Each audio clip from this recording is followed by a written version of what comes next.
Thank you for listening to the Dog Trainers Podcast, a podcast created by dog trainers for dog trainers, or anyone who's ever fallen in love with man's best friend. Episode 35, Proper Introduction of Training Tools. Let's see, what other arguments for putting collars?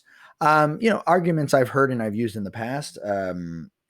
Dogs tend to control one another on their necks, right? This is something we've heard. So if you see, two dogs playing, they don't go for each other's tails to try and pin them to the ground. No, they grab them by the neck to control just the same reason dog trainers would go for the dog's neck is because you have more control over the dog's body, right? It's that simple. You have more control over the dog's body when you have control over their neck.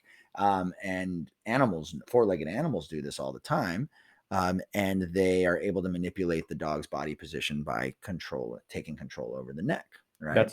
That's an excellent point, and I think that another point is the one that we talked about a bit with Michael Ellis, and I think we talked a little bit about this with Tommy Davis too, which was there are tools and methods and things that may very well work out just fine for a particular dog for you, but we need to find something that the client can do, right? So I think of things like an argument that I use often for training collars, regardless of what that training collar is other than like literal control of the dog, meaning they ain't going anywhere. I now have the ability to mark behaviors a little more clearly with a collar. It's hard for me to like correct a dog on a leash with the harness. You know what I mean? If the dog already knows what no means, the word no, then we're rolling, right? Or if the dog's wearing something that makes the harness kind of secondary, like an e-collar, then I'm okay with that.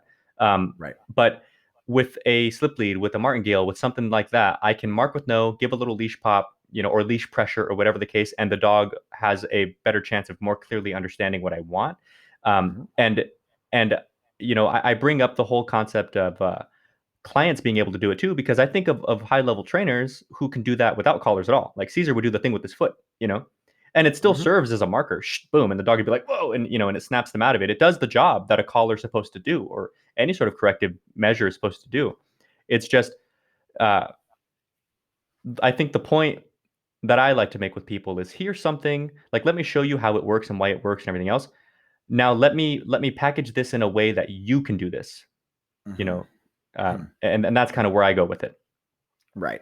Another thing that we've seen that happens with collars, it's easier to do certain things, kind of like what you were saying. It's easier to mark a moment or grab the dog's attention because the neck is a more controlling area for dogs. Another argument was it's easier to bring them back to their bodies. Like it's easier to snap them out of stuff. Right. And I think actually I heard an example. I think you were explaining this to a client once, and I like the way you explained it.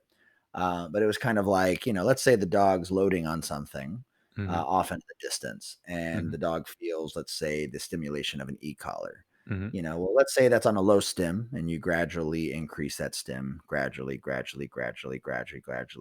There comes this point where the stim becomes unignorable. And now all of a sudden it interrupts the loading process. And instead of the dog's mind being across the street, all of a sudden the dog's mind is now, what's this thing on my neck?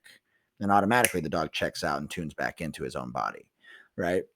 And that awareness, that body awareness, that in essence, the dog being present is something that, it's easier for the dog to do when it happens on his neck. Now, then again, I've never experienced putting a e-collar on the dog's leg or tail or muscle. I don't know if it would have the same effect.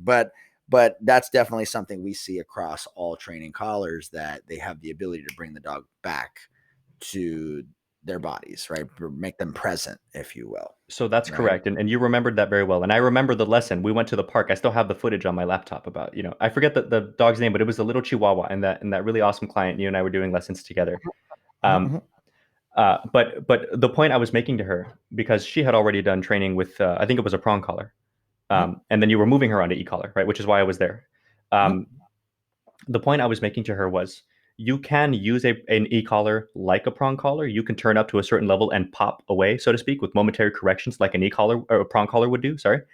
But the benefit of an e-collar is I can turn it down a little, hold the button, and slowly roll up. And it's the prong collar still has that ability. I think most trainers listening to this would agree. Like prong collars still have that ability to pull a dog out of something, mentally speaking, their focus. But Mhm. it can sometimes have a really like harsh effect to it. A lot of Yeah. dogs work well on the prong, some don't. And the e-collar can be a little more gradual where you hold that button and there is this weird like mixed moment where the dog is feeling the e-collar pretty clearly, but Yeah. they're slowly getting pulled back to reality. Yeah, and one thing I would say is this the benefit that leashes and collars do have in those circumstances, what I've noticed training dogs, especially with reactivity, is, like one of the reasons we use leashes, especially in e-collar introductions, is for directionality, right? Yes. Like e-collars don't have directionality. It's actually in my opinion, it's actually the leashes directionality that sometimes is the disadvantage in those scenarios because naturally when I pull in one direction, if my dog's loading in on something, you'll actually see your dog's increase in oppositional reflex if they feel something pulling against them. So they'll naturally pull in the opposite direction of that leash a little bit more than if you were just able to use stim. Right. So when you use stim and leash pressure, it helps the situation more versus, let's say I wanted to redirect a dog without an e-collar and I was just using gradual, leash pressure Mm-hmm. increasing, well, I can sometimes actually create more opposition with that. Versus the e-collar, we can kind of snap the dog out of it, just gradually dialing up. Differently, right? It's such a different feeling. Yeah, So yeah. correct. So I do agree with that, and that's why I often tell people. And I remember a few years ago, it's on the website, on my website still. I did a blog post like years ago when I was still living in LA. Why prong collars and e-collars are different? Because like I Hmm. was saying, you can use them the same. You could correct with an e-collar and pull on the leash at the same time, and essentially you're just kind of working as you would with a prong collar. Right, But that was the major difference, other than of course being off leash, is right. um, you can separate directional leash pressure from the correction itself. You can choose not Mm. to have it. You can choose to have it. You can choose to do whatever you want with it. And I think a clear example is exactly what you just said. If I pop a dog in this direction, they just pull harder in that opposite direction because it's natural. Especially like younger dogs who just think I can still kind of bully my way through this leash. Hmm. Another example that I notice a lot that's a little less obvious is sometimes pulling the dog in the direction that you were pulling just for the sake of a correction, they go in that direction, but you didn't want them to. And an example I think of is like I'll have a dog, we'll go to Starbucks and hang out. The old days, you and I would go to Starbucks like down the street from from the training facility, and we'd sit there. And a dog Hmm. is in the downstay, respecting it as they should, but they're a little too locked into like that bird scooter down the street. So I'd give them a correction, no, boom, and like I pull toward me on the leash, and the dog gets up and comes to me, and I'm like, no, no, no, I didn't want you to come. I just wanted you to not stare at that thing. Yeah, yeah, yeah, Whereas yeah. the e-collar, I can keep the dog in a down. I'm not pulling you anywhere, but I'm giving you a subtle little correction, marking with no verbally. And so I noticed that the Mhm. dogs are less likely to move. Yeah, yeah. It's true. It's true. No, that's true.